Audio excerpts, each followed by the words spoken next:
আপনি চাকরি পাচ্ছেন না বলে ভয় পাচ্ছেন। চীনের এই জাপানের এই মেয়েটিকে দেখুন। সে তার বাবার অল্প একটু জমিটিকে চাষাবাস করে সে লাখ লাখ টাকা ইনকাম করছে।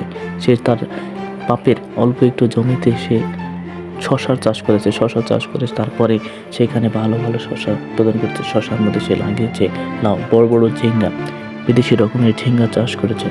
একই ফসলে একই জমিতে হাজার হাজার ধরনের ফসল উৎপাদন করা তার পক্ষে সম্ভব হয়েছে এবং সে বড় বড় ঝিঙ্গা নিয়ে গেছে।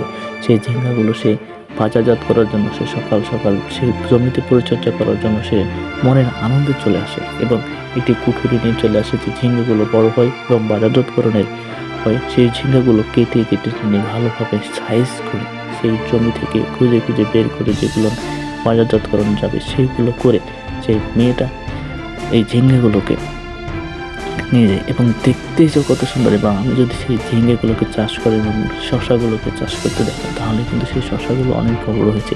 এগুলো বিদেশি ধরনের জাপানি শশা।